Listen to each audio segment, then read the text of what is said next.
নমস্কার প্রিয় দর্শক বন্ধুরা, আমি আপনাদের অ্যাডভাইসার ফ্রেন্ড অঙ্কন। সর্বপ্রথম অ্যাস্ট্রো অ্যাডভাইজার চ্যানেলে আপনাদেরকে জানাই স্বাগতম। আপনারা থাম্বনেল দেখেই বুঝতে পেরে গেছেন আজকে আমাদের আলোচনা হবে মঙ্গল এবং শনির যোগ সম্পর্কে, যেটি কিন্তু হতে চলেছে আগামী 2রা এপ্রিল, বা আপনারা 3রা এপ্রিলও ধরতে পারেন। একদম 12টা বাজার কিছুক্ষণ আগেই মঙ্গল গোচরে যাবে মীন রাশিতে, কুম্ভ রাশি থেকে। মীন রাশিতে অলরেডি শনি আর সূর্য কিন্তু একসাথে গোচর করছে। সূর্য 14ই এপ্রিল রাশি পরিবর্তন করে তার উচ্চ রাশি মেষে চলে যাবে, এবং মঙ্গল যে ধরুন মীন রাশিতে গোচরে যাচ্ছে আগামী 39 দিন কিন্তু, অর্থাৎ 11ই মে অবধি শনি আর মঙ্গল একই ঘরেতে গোচর করবে, যেটা মীন রাশিতে। তো এই গোচরটাকে আমরা নেগেটিভ হিসাবে দেখবো না পজিটিভ হিসাবে দেখবো, সেই বিষয়টা আমি আপনাদেরকে পুরোপুরিভাবে বোঝাবো। দেখুন, শনি মঙ্গল যোগ মানেই এই যোগটাকে অনেক জ্যোতিষী বিস্ফোরণ যোগ হিসাবে দেখে, ভীষণ নেগেটিভ যোগ হিসাবে ধরে। দেখুন, প্রত্যেকটা যোগের নেগেটিভিটি এবং পজিটিভিটি কিন্তু অবশ্যই আছে। শনি আর মঙ্গলের কম্বিনেশন বুঝতে গেলে আমাকে আলাদা করে কিন্তু একটা ভিডিও বানাতে হবে। আমি যদি খুব সহজ ভাষাতেও আপনাদেরকে বুঝিয়ে বলি, সেটা হচ্ছে শনি আর মঙ্গল যোগ যখনই জন্মছকে থাকবে এটাকে বিস্ফোরণ যোগই কিন্তু এক কথায় বলা যাবে না। শনি আর মঙ্গল যোগ কিন্তু মানুষকে অনেক উচ্চ পদস্থতে নিয়ে যেতে পারে। কেন নিয়ে যেতে পারে? কেন? শনি হচ্ছে ধৈর্যের কারক আর মঙ্গল হচ্ছে ক্ষমতার কারক। তো যখনই শনি আর মঙ্গলের কম্বিনেশন জন্মছকে থাকবে অবশ্যই আপনার জীবনে অনেক আপস অ্যান্ড ডাউনস আসবে, কিন্তু জীবনে যদি টিকে থাকতে পারেন, শনি মঙ্গল যোগ যে সাফল্যটা দেয় সেই সাফল্যটা কিন্তু আর অন্য কোনো যোগ দিতে পারে না। কেননা শনি আর মঙ্গল যোগ আপনাকে দৃঢ় প্রতিজ্ঞ তৈরি করে তোলে। তো আপনার যেটা অ্যাচিভমেন্ট করবার ইচ্ছা তার পেছনে কিন্তু আপনি সর্বোচ্চ দিয়ে লড়াই করবেন। এবার এর সাথে সাথে আপনাদেরকে শনি মঙ্গল যোগ সম্পর্কে আলোচনা করতে গেলে আমি এই কারণে বললাম আলাদা ভিডিও আনতে হবে, কেন কার ডিগ্রি বেশি, কার প্রভাব বেশি, কোন ঘরে যোগটা হয়েছে, সেই বিষয়গুলো নিয়ে আলোচনাটা করলে তবে আপনাদের কাছে ক্লিয়ার হবে।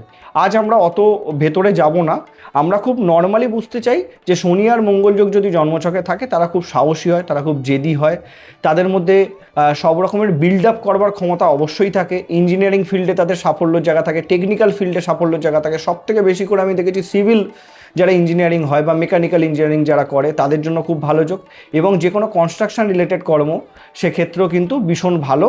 প্রমোটিং বিজনেস বলুন, তো সেক্ষেত্রে তাদের জন্য খুব ভালো আমরা ধরে চলতে পারি। কেন শনি হচ্ছে কনস্ট্রাকশনের কারকগ্রহ, মঙ্গল হচ্ছে ল্যান্ডের কারকগ্রহ। তো যখনই দুটো গ্রহ একসাথে থাকবে তখন সেক্ষেত্রে তাদের জীবনে উন্নতি কিন্তু অবশ্যই আসবে, ধৈর্য ধরে থাকতে হবে, এইটা হচ্ছে বিষয়। তো আমরা আজকে আলোচনা করব যে শনি আর মঙ্গল যে যোগটা হচ্ছে 39 দিনের জন্য 8টি লগ্ন 8টি রাশিকে কিন্তু খুব সাবধানে থাকতে হবে। এবার বিষয়টা হচ্ছে এইটাই যে আমরা যখন কোনো গোচর ফল দেখব, সেই গোচর ফলেতে কি আমরা কোন দিক থেকে দেখব, এই বিষয়টাকে আমাদেরকে বুঝে নিতে হবে। দেখুন, প্রথম বিষয় হচ্ছে আপনার লগ্ন বা রাশি যেটাই হোক না কেন, আমি যে 8টি লগ্ন বা রাশি বলবো তার মধ্যে যদি আপনার লগ্ন রাশি পড়ে তাহলে যে কোনো একটা ক্ষেত্রে আপনাদের ক্ষেত্রে সমানভাবে প্রযোজ্য হবে, কিন্তু লগ্ন ক্ষেত্রে একটু বেশি আমি অ্যাকুরেট ধরে চলি। এখন বিষয় হচ্ছে আমরা যখনই কোনো গোচর ফল দেখব সবার প্রথম আমাদেরকে দেখে নিতে হবে যে আমার জন্মছকে, আজ যেহেতু শনি মঙ্গল যোগ নিয়ে আলোচনা হচ্ছে, তো আমার জন্মছকে শনি আর মঙ্গলের কোনো রকম যোগ আছে কিনা। কি করে দেখবেন? আপনার জন্মছক খুলবেন, খুলে দেখবেন একই ঘরে শনি আর মঙ্গল বসে আছে কিনা, এবং তাদের যে ডিগ্রিগত দূরত্ব সেটা 10 ডিগ্রির মধ্যে হচ্ছে কিনা, তাহলে সেক্ষেত্রে সেটা প্রবল শনি মঙ্গল যোগ ধরা হবে। এছাড়াও আরও দুটি ভাবে কিন্তু এই যোগটা আমরা দেখতে পারি। সেটা আর একটা হচ্ছে কি, শনি আর মঙ্গল যদি আপনার জন্মছকে সমসপ্তমে, অর্থাৎ একে অপরের সমসপ্তমে বসে থাকে, তাহলে শনি মঙ্গলকে এবং মঙ্গল শনিকে দৃষ্টি দেবে। এবং আরেকটিভাবেও দেখা যায়, সেটি হচ্ছে যদি মঙ্গল থেকে শনি 4র্থ স্থানে অথবা শনি থেকে মঙ্গল 10ম স্থানে বসে থাকে, তাহলে সেক্ষেত্রেও মঙ্গলের 4র্থ দৃষ্টি শনির ওপর পড়বে এবং শনির 10ম দৃষ্টি মঙ্গলের ওপর পড়বে, সেক্ষেত্রেও কিন্তু শনি মঙ্গল যোগ হচ্ছে। তাহলে আমরা সব থেকে প্রথমে রাখবো একই ঘরে শনি মঙ্গল, তারপরে রাখবো সমসপ্তমে শনি মঙ্গল, এবং তার পরবর্তীতে রাখবো 4র্থ এবং 10মের কানেকশনটাকে। তাহলে যদি এরকম কোনো যোগ আপনার জন্মছকে থাকে, তাহলে শনি মঙ্গল যোগ নিয়ে যে আজকে আমাদের আলোচনাটা হবে সেক্ষেত্রে আপনার সাথে মেলার চান্সেসটা সব থেকে বেশি করে থাকবে। এবং আরেকটা বিষয় আমাদেরকে অবশ্যই লক্ষ্য রাখতে হবে, আপনাদের জন্মছক খুলে দেখতে হবে যে আপনাদের বর্তমানে শনির সাথে মঙ্গলের অন্তর্দশা বা মঙ্গলের সাথে শনির অন্তর্দশা চলছে কিনা। যদি দেখেন শনি মঙ্গল যোগও আছে, মঙ্গল এবং শনি দশা অন্তর্দশা চলছে, সেক্ষেত্রে আপনার জন্য এই ভিডিওটি কিন্তু খুব গুরুত্বপূর্ণ একটি ভিডিও। তাহলে এখন আমরা যে ভিডিও শুরু করব সেক্ষেত্রে যে 8টি লগ্ন রাশিকে সাবধানতা অবলম্বন করতে বলবো, কোন কোন দিক থেকে তাদের সমস্যা আসতে পারে সেই বিষয়টা নিয়ে কিন্তু আজকে আমাদের আলোচনা হবে। তো ভিডিও শুরু করবার পূর্বে আপনাদের কাছে একটাই অনুরোধ, আপনাদের যাদের আমার ভিডিও ভালো লাগছে তারা অবশ্যই চ্যানেলটিকে সাবস্ক্রাইব করুন, এবং যারা আমার সাথে যোগাযোগ করতে চাইছেন স্ক্রিনে দেওয়া নাম্বারে হোয়াটসঅ্যাপ মেসেজের মাধ্যমে যোগাযোগ করতে পারেন। তো আসুন শুরু করা যাক।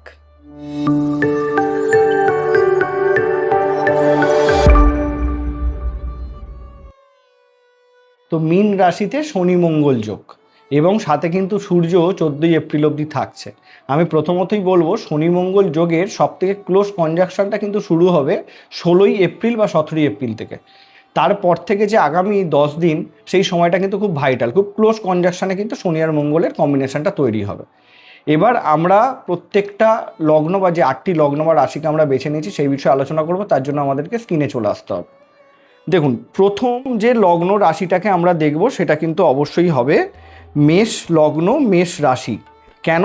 তার কারণ হচ্ছে মেষ লগ্ন মেষ রাশি যদি আমাদের ফার্স্ট হাউস হয় বা আমাদের রাশি হয় বা লগ্নই হয় না কেন, প্রথমত মেষের অধিপতি হয় মঙ্গল, যেই মঙ্গল শনিযুক্ত হচ্ছে কোথায়? তার লগ্ন বা রাশির দ্বাদশ স্থানে। দ্বাদশ স্থান আমাদের জ্যোতিষশাস্ত্র মতে নেগেটিভ ঘর, ব্যয়ের ঘর, যা কিছু আমরা হারাবো তার ঘর। তাহলে এই পার্টিকুলার সময়টাতে বড় কোনো লস আপনার হতে পারে, প্রথম পয়েন্ট। এবার কোন দিক থেকে আমরা লস? অর্থ লসের দিকটা আমরা দেখব। খরচ অধিক পরিমাণে বেড়ে যেতে পারে আপনাদের, কিন্তু কোনো দিক থেকে যদি আমরা দেখি, যেহেতু কর্মের অধিপতি হয় শনি, কর্ম রিলেটেড জায়গা নিয়ে কিন্তু প্রবলেমের জায়গা আসতে পারে। তো এই পার্টিকুলার সময়টাতে আপনাদেরকে প্রথম বলবো মেষ লগ্ন মেষ রাশি, এবং তার সাথে হেলথের সমস্যাও কিন্তু আসতে পারে। প্রথমত 14ই এপ্রিল বলবো, 14ই এপ্রিল অবধি হাড়ে ব্যথা বেদনার সমস্যা কিন্তু আসার চান্স সব থেকে বেশি করে থাকতে পারে। পায়ে চোট আঘাত লাগার চান্সেস কিন্তু সব থেকে বেশি করে থাকতে পারে।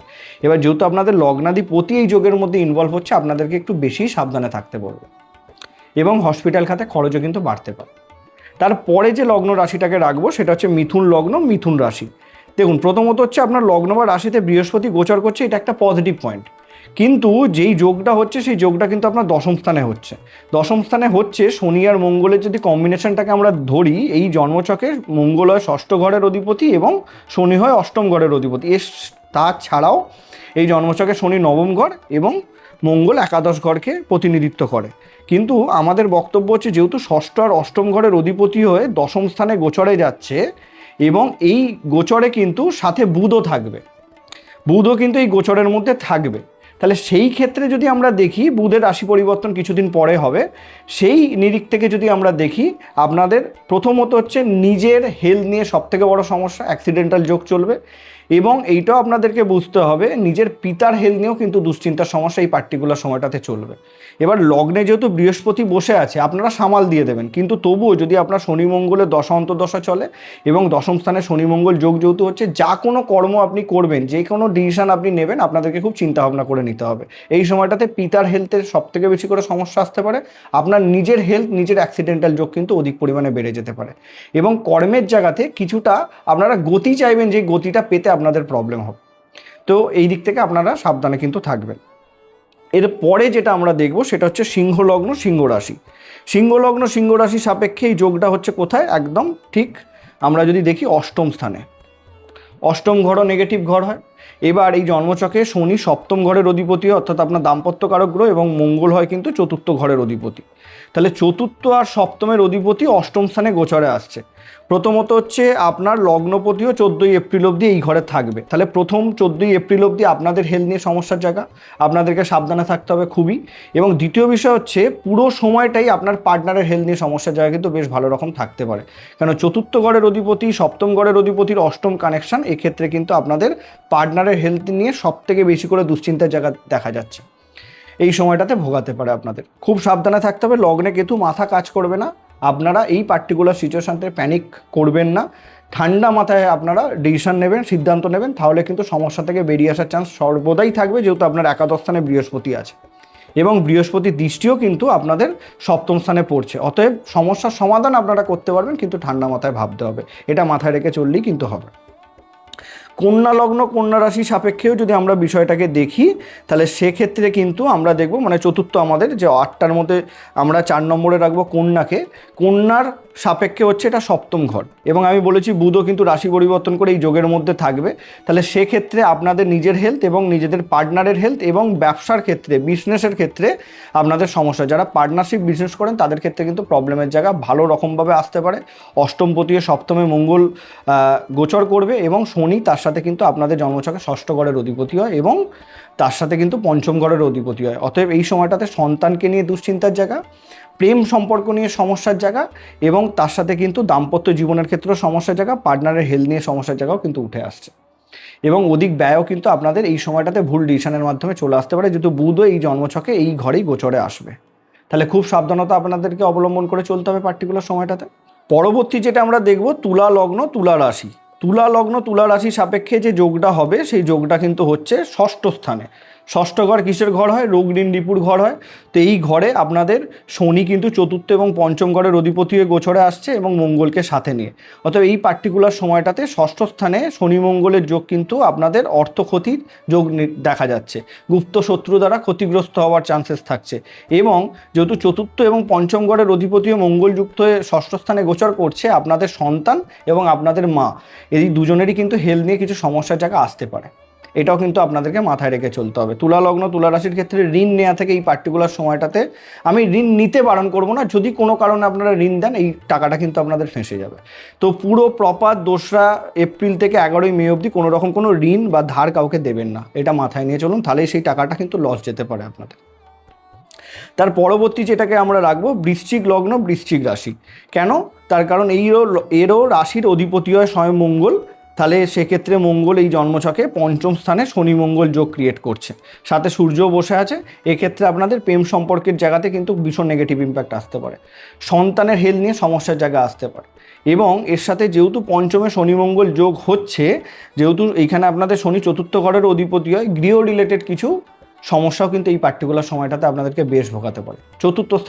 চতুর্থ ঘরের অধিপতি যেহেতু শনি হয়ে মঙ্গল যুক্ত হচ্ছে, আপনার ভুল ডিসিশনের জন্য বা আপনার মাথা গরমের জন্য আপনার বাড়িতে কিন্তু আপনার সাথে আপনার বাড়ির মানুষদের জন্য বা মানুষদের সাথে কিন্তু ঝামেলা অশান্তি হওয়ার জোরালো রকম চান্স দেখা যাচ্ছে।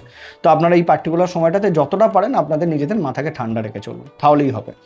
আর যেহেতু পঞ্চম স্থানে হচ্ছে প্রেম সম্পর্কের ক্ষেত্রেও খুব ঠান্ডা মাথায় আপনারা সমস্যাগুলো সমাধান করুন, না হলে কিন্তু সম্পর্ক বিচ্ছেদ অবধি করিয়ে দিতে পারে এই পার্টিকুলার যোগটা। অতএব খুব ঠান্ডা মাথায় চলতে হবে আপনাদেরকে।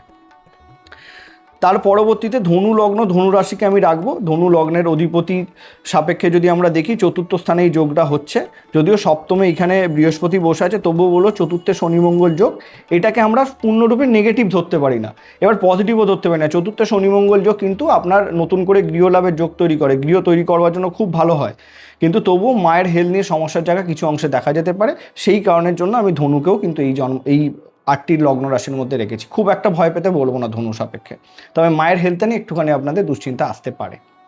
এবং সর্বশেষ হচ্ছে মীন লগ্ন মীন রাশি, যেহেতু আপনাদের লগ্ন বা রাশিতে এই যোগটা হচ্ছে।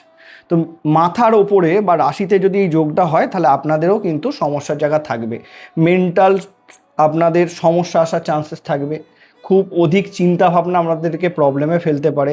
এবং সবথেকে বড় বিষয় হচ্ছে নিজের হেলথ নিয়ে সমস্যার জায়গা বা অ্যাক্সিডেন্ট হওয়ার যোগ বা চোট আঘাত লাগার যোগ কিন্তু থাকতে পারে। তো আপনাদের এই পার্টিকুলার মীন লগ্ন মীন রাশির মানুষদেরকে কিন্তু অবশ্যই বলবো আপনারা এই সময়টাতে নিজের মাথা ঠান্ডা তো রেখে চলবেনই, এবং পারলে কোনো রক্তদান শিবিরে গিয়ে রক্তদানও করতে পারেন, সেটাও আপনাদের জন্য কিন্তু যথেষ্ট পজিটিভ হয়।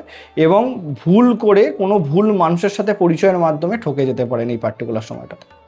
এবং এক্ষেত্রে আপনাদেরকেও বলবো যে আপনাদের বিজনেস এবং আপনাদের পার্টনারের হেলথ নিয়েও কিছুটা সমস্যার জায়গা আসতে পারে, যদি বুধও এই ঘরে গোচরে আসে। এবার বাদবাকি যে লগ্ন রাশিগুলো থাকছে, যেরকম বৃষ সাপেক্ষে, কর্কট সাপেক্ষে যদি আমরা বিষয়গুলোকে দেখি, মকর সাপেক্ষে, কুম্ভ সাপেক্ষে, এই যাদের যে 4টিকে আমি বাদ দিয়েছি এদের ক্ষেত্রে কি নেগেটিভ নয়? দেখুন, নেগেটিভ পজিটিভ দুটো ক্ষেত্রেই সবার ক্ষেত্রেই প্রযোজ্য। আপনাদেরও যদি বৃষ সাপেক্ষে শনি মঙ্গল আপনাদের জন্মকালীন যোগ থাকে, কর্কট সাপেক্ষেও যোগ থাকে, তাহলে বৃষ সাপেক্ষে আপনাদের হচ্ছে কোথায়? একাদশ স্থানে হচ্ছে। অতএব আপনাদের আয় উন্নতি বাড়াবে এই যোগ, কিন্তু আপনাদের ভুল পথে পরিচালনা করে দিতে পারে, ভুল পথ বেছে নিলেই কিন্তু এটা সমস্যা দিয়ে দিতে পারে। এটা মাথায় রাখবেন। কর্কট সাপেক্ষে নবম স্থানে হচ্ছে, পিতার হেলথ নিয়ে কিছুটা দুশ্চিন্তার জায়গা থাকতে পারে, বাট যদি ধর্মের পথে চলেন তাহলে আমি বলবো কর্কট সাপেক্ষ খুব একটা সমস্যা নয়।